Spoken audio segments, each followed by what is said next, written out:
Mobile silent മോഡിലാണെങ്കിലും ഒരു അത്യാവശ്യ ഘട്ടത്തിന് നിങ്ങളെ ആരെങ്കിലും വിളിക്കുകയാണെങ്കിൽ ഈ ഒരു സെറ്റിംഗ്സ് നിങ്ങളുടെ മൊബൈലിൽ ഉണ്ടെങ്കിൽ അതൊന്ന് ഓൺ ചെയ്ത് കൊടുത്താൽ മതി. ആ നമ്പറിൽ നിന്നും നിങ്ങൾക്ക് വരുന്ന കോൾ സൈലന്റ് മോഡിൽ നിന്ന് മാറിയിട്ട് റിംഗ് ചെയ്യാൻ ആരംഭിക്കും. അതായത് നമ്മളെ ഒരു അത്യാവശ്യത്തിന് വിളിക്കുന്ന ഒരാൾ സാധാരണ പോലെ ആയിരിക്കില്ല കോൾ ചെയ്യുന്നത്. ഒരു പ്രാവശ്യം വിളിക്കും, കിട്ടിയില്ലെങ്കിൽ വീണ്ടും വിളിക്കും.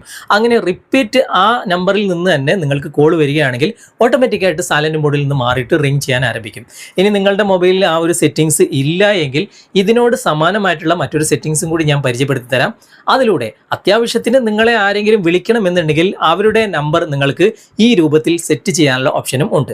അപ്പോൾ ഈ രണ്ട് സെറ്റിങ്സ് എവിടെയാണുള്ളത്, എന്തൊക്കെയാണ് അവിടെ ശ്രദ്ധിക്കേണ്ടത് എന്ന് ഇന്നത്തെ വീഡിയോയിലൂടെ വിശദമായിട്ട് കണ്ട് മനസ്സിലാക്കാം. നമുക്ക് സമയം കളയാതെ പെട്ടെന്ന് തന്നെ വീഡിയോയിലേക്ക് പോകാം. മൊബൈലിന്റെ നോട്ടിഫിക്കേഷൻ ബാർ ഇതുപോലെ താഴ്ത്തി കഴിഞ്ഞാൽ ഇവിടെ എവിടെയെങ്കിലും ഡു നോട്ട് ഡിസ്റ്റർബ്, അതായത് DND മോഡ് ഈ ഒരു ഐക്കൺ കാണാൻ സാധിക്കും.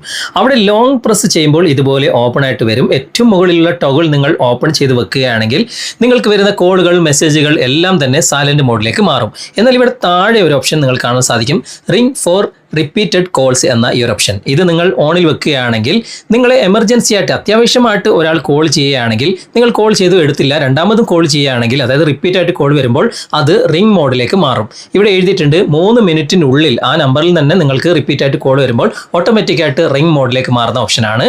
ഇത് നിങ്ങൾ എനേബിൾ ചെയ്ത് വെച്ചാൽ മതി. ഓക്കെ, അപ്പോൾ ഏത് നമ്പറിൽ നിന്നാണെങ്കിലും റിപ്പീറ്റ് ആയിട്ട് നിങ്ങൾക്ക് കോൾ വരുമ്പോൾ ഓട്ടോമാറ്റിക്കായിട്ട് നിങ്ങൾക്ക് മനസ്സിലാകും ഇത് നിങ്ങളെ അത്യാവശ്യമായിട്ട് ആരോ വിളിക്കുന്നുണ്ട് എന്ന്. ഓക്കെ, അപ്പോൾ ഈ ഒരു സെറ്റിങ്സ് നിങ്ങളുടെ മൊബൈലിൽ ഇല്ല എങ്കിൽ ഇവിടെ കോൾസ് ആൻഡ് മെസ്സേജസ് എന്ന ഈ ഒരു ഭാഗം നണ്ണായി കിടക്കുന്നത് കാണാൻ സാധിക്കും. അവിടെ ക്ലിക്ക് ചെയ്തിട്ട് ഇവിടെ ഫേവറേറ്റ് കോൺടാക്ട്സ് എന്ന ഭാഗത്തേക്ക് നിങ്ങൾ മാറ്റി കൊടുക്കുക. അങ്ങനെ മാറ്റിയാൽ മാത്രം പോരാ, നിങ്ങളുടെ കോൺടാക്റ്റ് ലിസ്റ്റിൽ നിന്നും ആരൊക്കെ വിളിച്ചാലാണ് നിങ്ങൾക്ക് റിംഗ് ചെയ്യേണ്ടത് അവരെ നിങ്ങൾ സെലക്ട് ചെയ്യുക. ഇവിടെ കോൺടാക്ട്സ് എന്ന ഭാഗം ക്ലിക്ക് ചെയ്തിട്ട് നിങ്ങൾക്ക് ഇവിടെ മുകളിൽ തന്നെ സെർച്ച് ചെയ്യാനുള്ള ഓപ്ഷൻ ഉണ്ട്.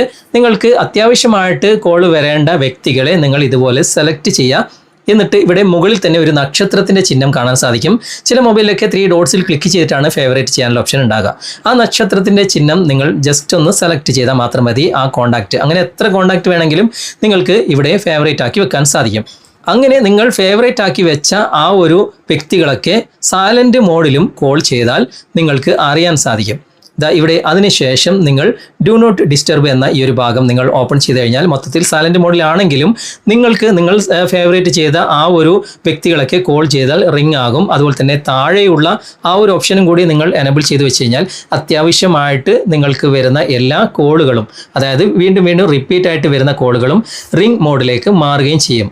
അപ്പോൾ മൊബൈൽ എപ്പോഴെങ്കിലും നിങ്ങൾ സൈലന്റ് മോഡിലേക്ക് മാറ്റുന്നെങ്കിൽ ഈ 2 സെറ്റിങ്സുകളും നിങ്ങൾ മനസ്സിലാക്കി വെക്കുന്നത് വളരെയധികം പ്രയോജനപ്രദമാണ്. ഓക്കെ, എല്ലാ മൊബൈലിലും ഞാൻ ആദ്യം കാണിച്ച ആ ഒരു സെറ്റിങ്സ് ഉണ്ടായിക്കൊള്ളണം എന്നില്ല. നിങ്ങളുടെ മൊബൈലിൽ ആ സെറ്റിങ്സ് ഉണ്ടെങ്കിൽ തീർച്ചയായിട്ടും നിങ്ങൾ കമൻറ്റിൽ അറിയിക്കാൻ മറക്കരുത്. വീഡിയോ നിങ്ങൾക്ക് ഉപകാരപ്രദമായിട്ടുണ്ടെങ്കിൽ നിങ്ങളുടെ കൂട്ടുകാരിലേക്കും വീഡിയോ ഷെയർ ചെയ്തെത്തിക്കുക. അതുപോലെ തന്നെ വീഡിയോയെക്കുറിച്ചുള്ള അഭിപ്രായങ്ങളും നിർദ്ദേശങ്ങളും നിങ്ങൾ കമൻറ്റിൽ അറിയിക്കാൻ മറക്കരുത്. വീഡിയോ ഇഷ്ടമായിട്ടുണ്ടെങ്കിൽ ലൈക്ക് ചെയ്യാനും കമൻറ്റ് ചെയ്യാനും ഷെയർ ചെയ്യാനും മറക്കരുത്. ചാനൽ നിങ്ങൾ ഇതുവരെ ഫോളോ ചെയ്തിട്ടില്ലെങ്കിൽ ചാനൽ ഫോളോ ചെയ്യുക, സബ്സ്ക്രൈബ് ചെയ്യുക, ലൈക്ക് ചെയ്യുക, സപ്പോർട്ട് ചെയ്യുക. അടുത്ത നല്ലൊരു വിഷയമായി അടുത്ത അവസരത്തിൽ നമുക്ക് വീണ്ടും കണ്ടുമുട്ടാം. Thanks for watching. ബൈ.